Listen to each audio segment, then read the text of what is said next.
there are many ways to express love at isa na dyan ang pagluluto. At dahil Love Month na, I'm going to share with you a pasta recipe na madaling gawin, affordable, pero siguradong masarap dahil we're using Del Monte. So today, let's cook Valentine's pasta!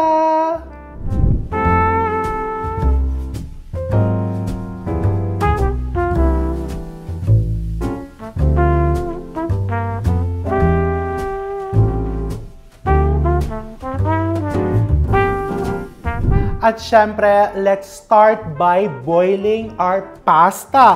So gagamit tayo ng Del Monte Spaghetti Pasta Italiana. This is made from high-quality ingredients and free of artificial coloring and flavoring. Napakabongga. In 10 minutes, luto na siya. So syempre, asnan mo yung iyong tubig, boiling water. And then, buksan mo na yung iyong pasta.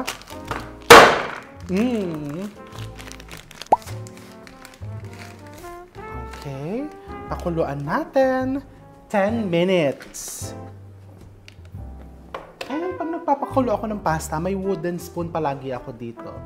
On the side, kasi kailangan hinahalo-halo mo din yan paminsan-minsan para siguradong hindi sila magdidikit-dikit. Diba?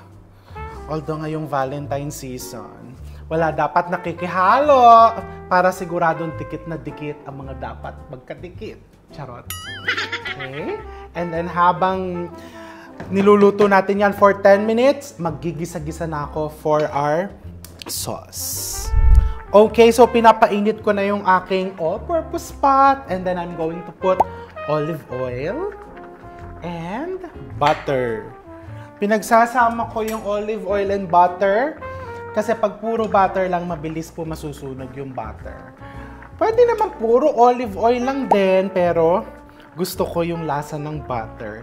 Ito kasing recipe na to, sa totoo lang, mamaya makikita mo, this is really perfect para dun sa mga gusto mag-adjust, di ba? In relationships, tayo ay palagi nag-a-adjust para mapasaya one another. Ano yung Valentine na Valentine? Love month na love month. So ito, may butter, may olive oil dahil dun tayo masaya.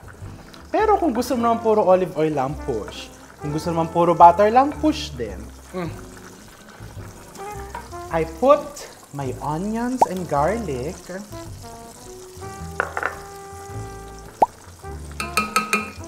And meron din ako ditong sun-dried tomatoes na chinap ko kanina. Meron din akong fresh tomatoes. Kung medyo namamahalon ka sa sun-dried tomatoes, fresh tomatoes na lang po ang gamitin mo. And meron din akong bell peppers. Canned mushrooms. You can also use fresh if you want. Sama-sama na po yan sa gisa. Okay.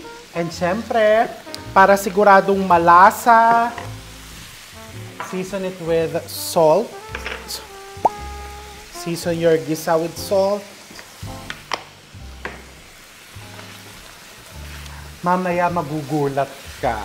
Talagang restaurant quality itong pasta dish na to. At kahit sa bahay mo lang lulutuin, pag sinerve mo ito sa iyong special someone, sa iyong family, even to your friends, nako, super bongga. Para kang kumain talaga sa sosyaling restaurant. Ayan na.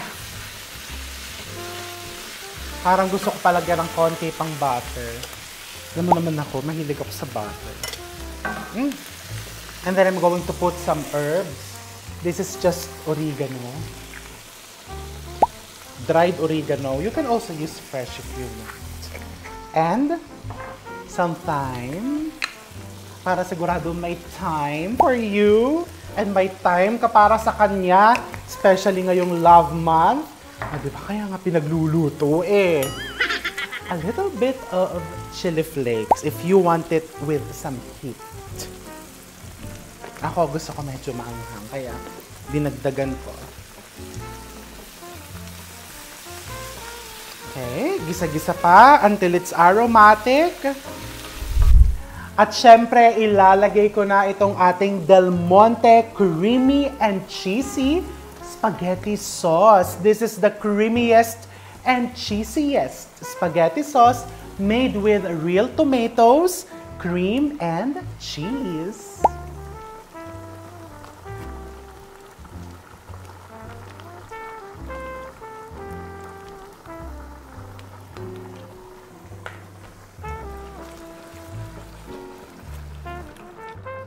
Oh my gosh. Bango-bango. Okay, papatayin ko muna to. Tinawag po ako ng timer ng pasta. Pero bago yan, I'm going to show you a technique. Kumuha ka ng konting pasta water. Ayan, mga isang tasa. Or more. Teka, ano ba yun? Ito. Or more. Kasi ibubuhos natin ito mamaya dito sa ating sauce para mas gumanda yung kanyang consistency. You just set it aside there and then this one, sasalain natin. Okay, sala natin. And then, I'm going to show you a technique. If you're going to serve it now, pwede mo nang iserve ng mainit. But, kung mamaya pa dadating ang ka-date mo, ang mga bisita mo, pwedeng hugasan mo muna siya. Okay? Kung gusto mo nang i-prepare yung pasta na yon. Pero syempre, pinakamaganda ang pasta a la minute, which means kapag isa-serve mo, doon mo lang pakukuluan. Ito lang naman ay added tip para mamaya sa dinner date nyo, merienda date, freshness ka pa rin. So ako, gusto ko freshness. So huhugasan ko lang siyang ganyan to stop the cooking. Hanggang kailan ka maghuhugas pag nawala na yung usok, siguradong wala na din yung init. Okay, and then, I just leave it here. So, ito, balik tayo sa sauce. I'm going to put a cup of cream. And, lalagyan ko na din ng pasta water. Makikita mo, di ba? Itong pasta sauce na to, this dish in particular, super bongga dahil kung mahilig ka sa tomato-based, push. Kung mahilig ka naman sa cream-based, push din. Di ba? Nandito na pareho sa pasta dish na to. Parang relasyon lang, di ba? Nag-a-adjust ka, nagko-compromise ka para pareho kayong masaya. Ang bongga, di ba? O, look. And ang bango-bango niya, ha? Hindi pa po tapos yan. Mas pabobonggahin natin mamaya yan pag isa-serve mo na. Kasi lalagyan mo po ito ng kung anong topping, ang type mo or ang type ng minamahal mo. Pero tapusin muna natin tong sauce. So, as you can see, the texture is very nice. Perfectly thick. But, as it cools down, medyo magseset po yan. So, dito natin ilalagay yung pasta water. Buhos ng konting pasta water. Huwag mo itatapon to. Tabi mo lang dyan kasi baka kailanganin mo mamaya. At tikman-tikman po natin.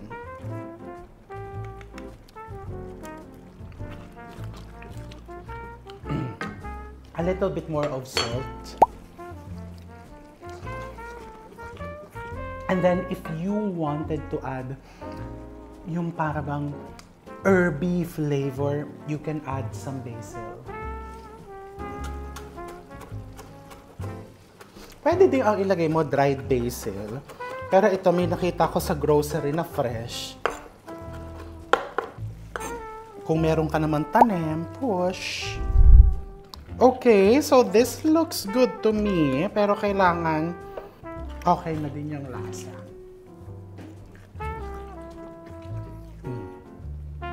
So perfect. Gusto ko yung may naiiwang anghang and yung cheesiness niya, ha? Naiiwan din kahit hindi natin nilagyan ng cheese. Yung Del Monte Creamy and Cheesy Spaghetti Sauce lang, ha? Wala pang cheese yan na added. So okay na yung sauce. Pinatay ko na yung apoy. Iuusod ko siya dito. because we're going to cook our topping, yung ating mga proteins. So ngayon, if you're planning to do this, syempre mas kilala mo ang partner mo, kung anong protein ang gusto niya. So halimbawa, gusto niya po ay beef. I have here some beef tenderloin, cut into strips. Pwede ka din gumamit ng ribeye or kung anong klaseng steak ang meron ka dyan. I'm just going to season this with some salt and black pepper. I-season mo lang. And then I also have here some shrimps. I'm going to season with some salt and pepper as well. O, diba? If you want salmon, salmon ang gamitin mo. Fish, kung anong fish man ang type mong gamitin. If it's for your kids, pwedeng sausage, kung hotdog nga, di ba? Kung saan ka happy na ilagay, kung ano ang makakapagpasaya sa'yo. Di ba? Mas straightforward yon. Yun ang ilagay mo dyan sa ibabaw. When I was developing this recipe, kung ano-ano po ang nilagay ko sa ibabaw, pati longganisa, nilagay ko. And perfect siya with this sauce. Painitin na natin tong ating mga kawali. A little bit of butter here. Lutuin na natin tong steak strips. And steak strips for you. And shrimps for your partner. Or both. Di ba? Ako both. Steak strips and shrimps. Di ba? All of the above. Oy. At dahil love month pala ha, speaking of your partner, pwede kayong manalo ng iyong partner ng prizes. Simply join the Kakitch Challenge for the month and join the Kitchenomics Club. Ganun lang kasimple. O yung mga walang partner, yung family nyo, di ba? Kung single, ikaw, pagluto mo sarili mo. Di ba? Ganun naman yun eh. Pag single, yan, luto mo lahat yan. Sa'yo na lahat yung steak. Diba? Dapat happy pa din kahit ano pa man ang shrimps. Bakit na nagpapakahirap ako dito sa maliit na ano, diba?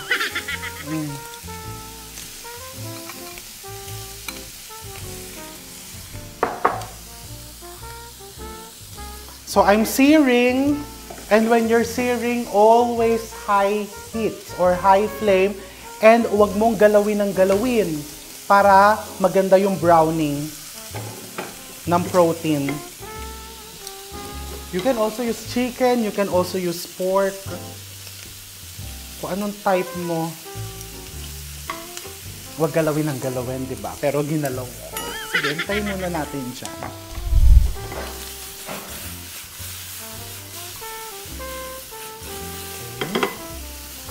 Diba? Mag-practice ka din ng pag-flip para pagka nanonood yung partner mo habang nagluluto ka, mas bumilib sa'yo.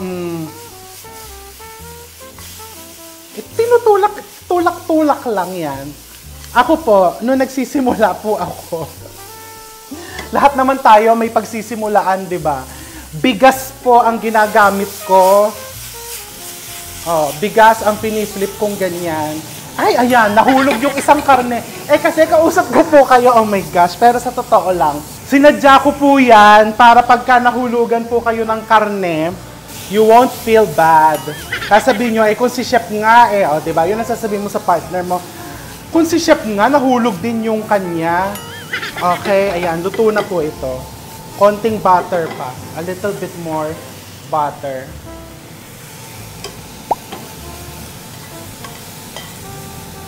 Diba? Hindi ko po ipapakat yan, ha? Kasi syempre, para makita nyong nahulugan ako ng isang karne, mapakita mo din sa husband mo. Okay, nayak ako kasi, gusto ko po, or sa partner mo pala, sorry, gusto ko po medium, yung medyo mamula-mula yung loob. So, tanungin mo yung partner mo, yung family member mo, kung anong danes ng beef ang gusto nila. So, I'll set this aside. And then also, the shrimp. And dito sa same pan, kung saan ko po niluto yung shrimp, I'm just going to sear some cherry tomatoes pang garnish para bonggang-bongga naman ang ating Valentine dinner. A little bit of pasta. Pasta. Butter.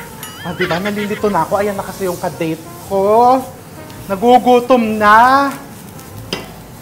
Dapat may patinapay. Oy, kahit sausawan mo po ng pandesal to ha, masarap po itong sauce na to. Maniwala ka sa akin. Ayan, ganyan lang. Salt and pepper. Eh, teka, may pandesal ba ako dyan? Wala pala. Sourdough. Meron ako. Di ba? Social. Today talaga social tayo. Ayan, that's it. Now, I'm ready to plate it. I'm going to show you how to plate it. Huwag mo pa rin itatapon tong pasta water in case na kailangan mong labnawan to. Nandyan lang siya. Hindi kanya papabayaan. And may isa pa pong use yan. Etong pasta po natin, you will notice, medyo magdidikit-dikit po yan. Kuha ka lang ng konting pasta water, o hawhawan mo, paliksigla ang iyong noodles. Now, kukuha ko ng magandang pinggan and i-plate na natin ito. Ayan na! Nag-doorbell na yung aking kadate. O teka, kukunin ko na yung pinggan. Ayan. Kailangan malinis ang pinggan.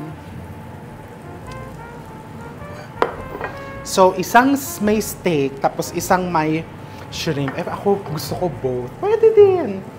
Okay, so get siyang ng pasta. Put mo lang dyan.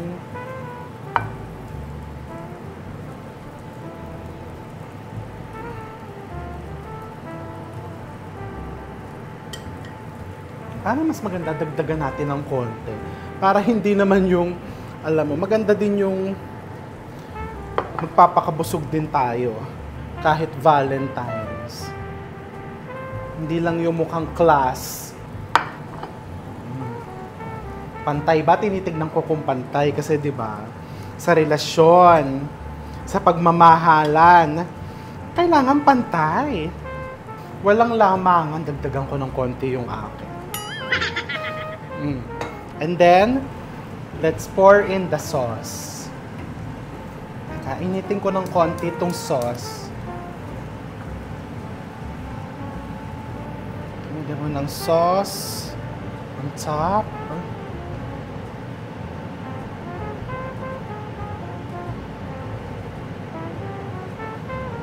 Kailangan pang fine dining ang peg mo.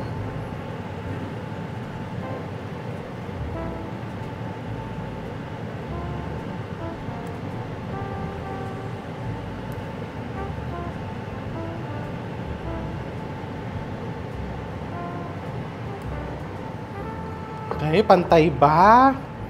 Dapat siguradong pantay.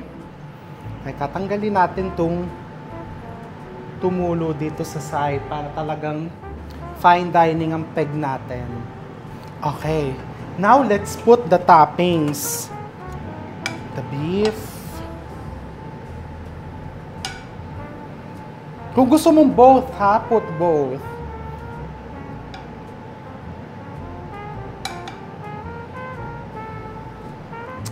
Then here, shrimps.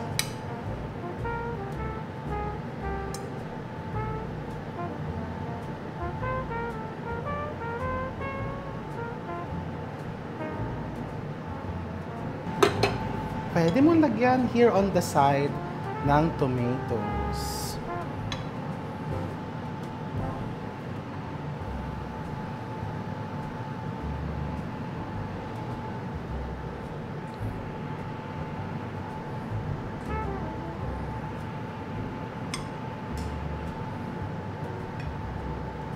And I have here some parsley.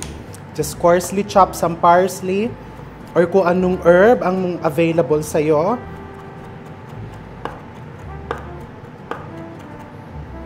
And I just have here some Parmesan cheese, grated Parmesan cheese.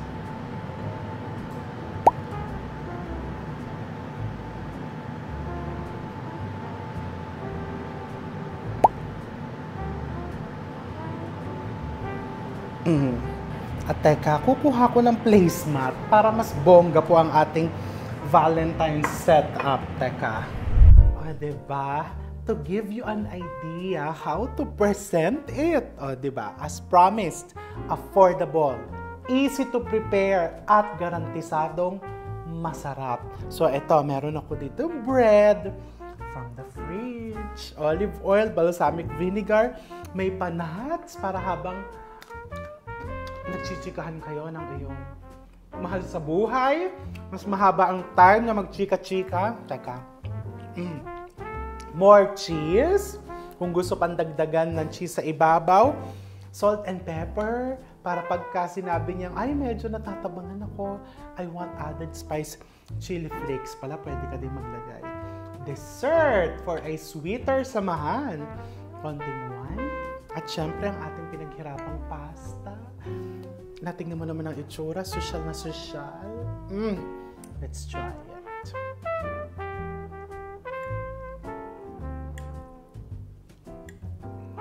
Teka, mababa ko dito. Yung pasta itself muna without the shrimp ang akin titikman. Eh kasi po na-traffic daw yung kadate ko. Eh diba ang turo ko sa inyo? Unahin ang sarili. So, kakain na po ako.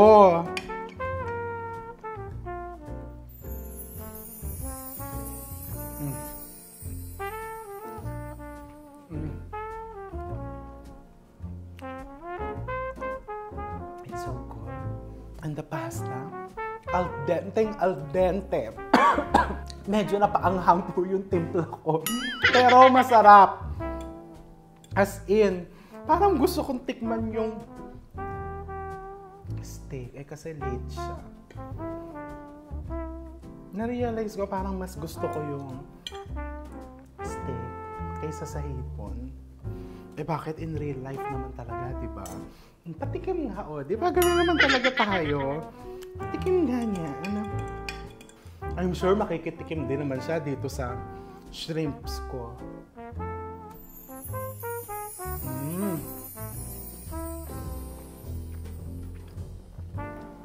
Sarap. Lasang sosyal. Promise. Parang hindi mo aakalaing ikaw makakapag-prepare ng ganito using just simple ingredients and easy techniques. The shrimp. Shrimp.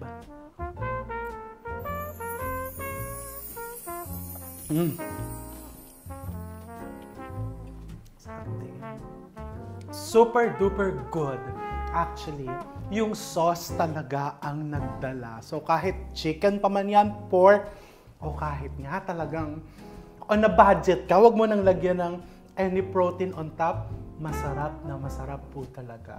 So if you want more recipe ideas like this, don't forget to join the Kitchenomics Club. At aabangan ko po aabangan ko talaga ang inyong Valentine dinner. Itag nyo ko, i-post niyan sa Kitchenomics Club. Gusto ko makita kung paano nyo in-execute ang ating Valentine's pasta. Happy Love Month and I'll see you all soon.